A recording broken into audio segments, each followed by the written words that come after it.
Well, welcome back. It is time for today's Caminos segment. This morning, we are honoring a special spot known as a home away from home for the Latina community, Cafecito Denver.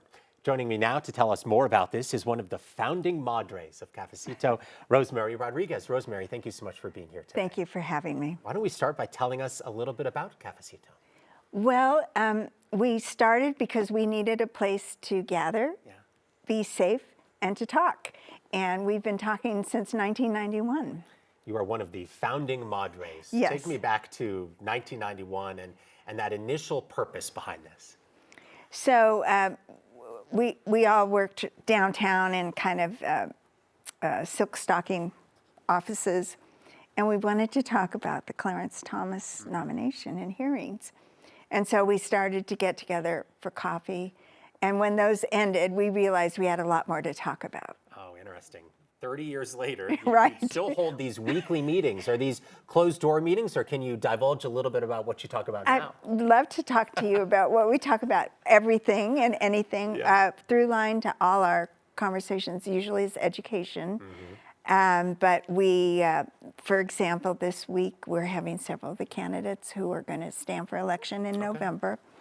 Last week, we met with the former journalist, Mark McIntosh, about the transplant games that are coming to Denver. We are curious primarily women, although if you came, we'd welcome you, or any of your friends from the station came, we'd welcome you. But we can count on each other, and it's a wonderful way to share information. And that is so important these days, to have those dialogues and share information. So you talked about anybody being welcome to come.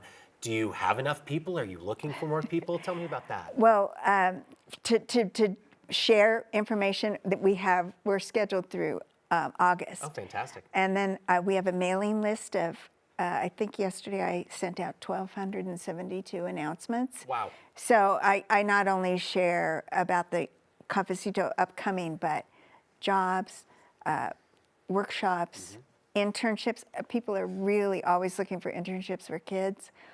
So we have a newsletter that really connects the community. You talked about having some politicians in last week. Do you view this as a political entity or as a community organization that just discusses politics sometimes? I think a civic-minded group is probably better than political. Yeah. So what is discussed? You mentioned it's a pretty broad range of things. Yeah. So we've had workshops on or presentations about financial issues. Oh, sure. In the immigrant Latina community, there's a lot of women who are now responsible for aging parents. So we've talked about that. Sometimes it's fun. We'll have, we had a friend, Maria Sepulveda, who brought her Puerto Rican drum group, and we practiced a few steps and beats. So we're open to anything. Yeah, fun and educational. That's Exactly, fantastic. exactly. I'm curious, 1991 to now, have you noticed a shift in the group and what's being discussed, or does it feel like similar topics from 1991? The topics are similar. However, we started, and we were identified by a reporter as a friendship group, as the Grupo de Café. And as more women from Latin and Central America started coming, we became the Cafecito. So our name has changed. Yes. But the joy for me is that young women and old women get together, and the young women feel empowered to participate, to ask questions, to suggest topics with as much comfort and safety as the older women do. And that is so important. And then Rosemary, really quickly, if folks want to learn more about this or get involved, where can they do so?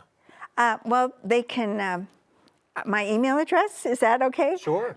It's rodriguez.rosemary.e@gmail.com. You just sent out 1,200 emails last week. You may have a few more next week. I want to hear from you, yes. Rosemary, thank you so much for joining us Thank today. you so much for having me. We appreciate it.